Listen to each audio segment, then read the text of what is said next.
I'm Ron Paul, and I approve this message. Sounds like fakes.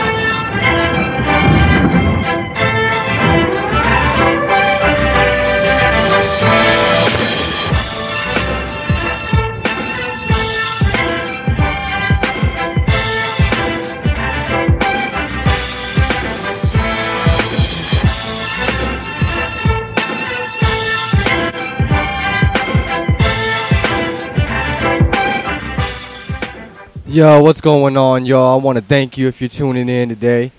I'm your host, Paco, and you're listening to Occupy the Media. Today is, Wednesday, May the 9th. Don't forget, if you haven't already, to donate to RonPaul2012.com. Very important. We got to keep the revolution going, keeping it moving.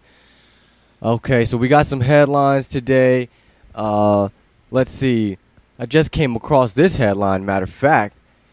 This just came out. Romney takes a swipe at Ron Paul's budget blueprint. Okay, this is at the New American, and they said it was reported at Washington Times. I just came across it. For a man who seems to have the Republican presidential nomination sewn up, former Massachusetts Governor Mitt Romney's decision to attack the policies of his only rival, who has not dropped out of the race, is curious indeed. Let's see here. Paul has proposed slashing $1 trillion from the federal deficit in his first year in office and balancing the budget in 3 years.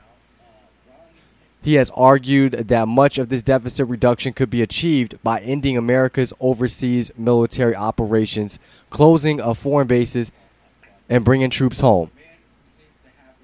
Romney, however, will have none of it, reports the Washington Times. Quote, "My job is to get America back on track to have a balanced budget," he told attendees at suburban Cleveland Town Hall event Monday. Now, I'm not going to cut $1 trillion in the first year, he added, which is a clear jab at Paul's plan. And someone in the crowd said, why not?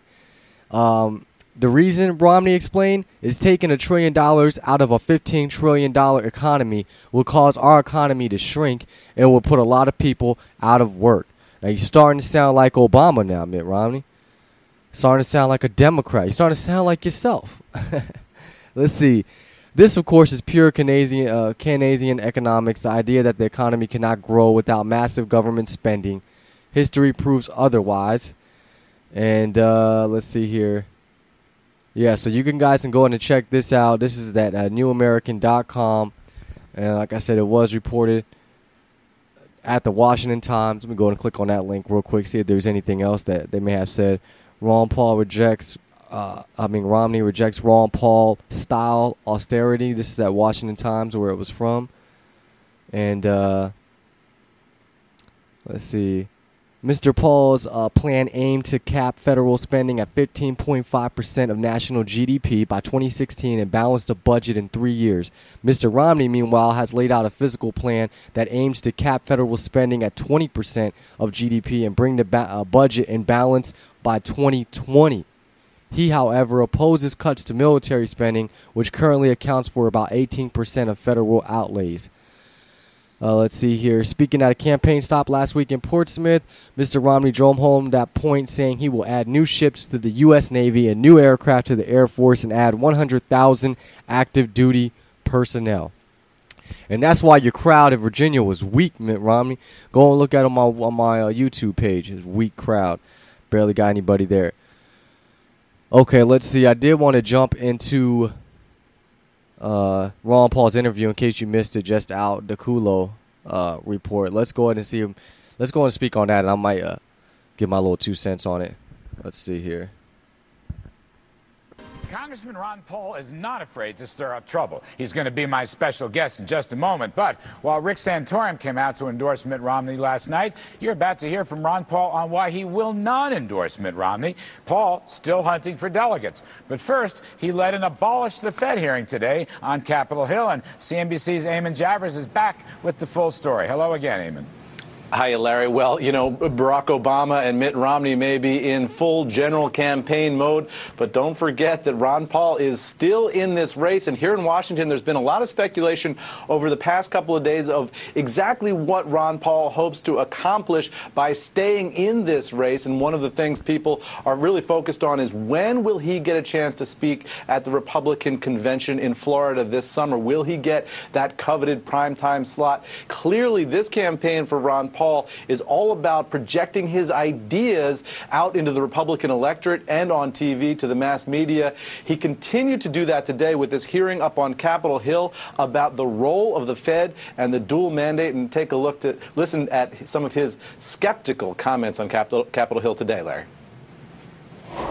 I'm sort of pretty much of a skeptic on what we get from the Fed, and I think they generally can find an excuse to do whatever they want to do. No resolution on what to do with the Fed. As Ron Paul has said, he wants to end the Fed. But, Larry, that hearing today generating a lot of conversation up on Capitol Hill. Back to you. All right, Eamon Javers, thanks very much. Let's bring in our very special guest. Here now is Republican presidential candidate Ron Paul. He's congressman from Texas. Congressman Paul, as always, it's a pleasure to have you on the show. I want to talk about your monetary hearing in just a moment, but politics are swirling around, if you'll permit me. Rick Santorum finally endorsed Mitt Romney last night. Congressman Paul, when will you endorse Mitt Romney? Okay, so he never said he was actually going to endorse Mitt Romney. He never said he wasn't either. But you see how they try to sneak in and say, when? When are you going to endorse Mitt Romney? Every question, all these interviews, continuously asking about Mitt Romney. That's just perception. That's just to keep the perception going that Mitt Romney is the eventual nominee and that Ron Paul might as well just go ahead and endorse him. Well, I'm still thinking about that. Not soon, because I'm still working very hard to maximize the number of delegates. And if you watch the news every weekend, we seem to do a lot better in picking up the states. You know, it may turn out that we're going to end up winning Iowa, and we've won a couple of these other states. So I'm not thinking about that as much as what kind of a presence we'll have, how many people we're going to have there, and what kind of an influence we can have on the platform in Tampa. Well, there are a lot of reports that you're picking up delegates, particularly in these caucus states. But I want to ask you, I mean, what's the end game here? Do you want to try to deny Mitt Romney the nomination? Do you want to exact some policy or political price for your endorsement? Tell me the end game, sir. Well, I don't know the end game yet because the votes haven't been counted. No, my goal isn't a negative goal. That is to stop somebody. My goal is to do my very best and to galvanize the support I have, because you do know that we're getting tremendous turnouts. We can get from 4, 5, even up to 8,000 people on campuses, and they're very concerned and very worried. So I want to take that and make sure it comes out in a positive manner to change policy. So we're very much involved in policy. So the longer I'm in it, the more delegates we have, the more presence we have, the better chance we're going to have to return to sound money and a more sensible foreign policy, and maybe do something with this deficit one of these days. Have you spoken to Mitt Romney, particularly about your goals of sound money and the Austrian free market model? I would think Romney is sympathetic. I mean, have you spoken to him and said, Governor, I'd like to see these things in the Republican platform? Has that been going on? No, it really hasn't. We haven't had that opportunity. We ran into each other a lot during the campaign, but most of it's been very friendly, more family-oriented conversations, but never anything into a deep discussion. And, of course, on the surface in the debates, I found out, as he probably did too, that we don't have a whole lot of precise agreements, on our platform when it comes to foreign policy or monetary policy. But, maybe tax policy. But we're more, it's more about it than just tax policy. I mean, we want to deal with the role of government and what we're supposed to be doing in this deficit horrendous and how that is connected to the monetizing of debt by the Federal Reserve. And we think we should deal with a foreign policy change as well. There's a Rasmussen poll out today, Congressman, of likely voters. They included you as a third-party candidate. It's a three-way tally.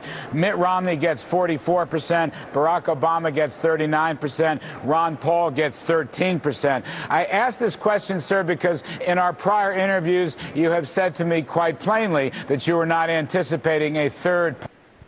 Okay, let me stop right there because we're about to go to a break. Now, it's funny. how they want to bring up the poll that they put all three of them in, but they don't bring up the polls where it's just Ron Paul and Obama.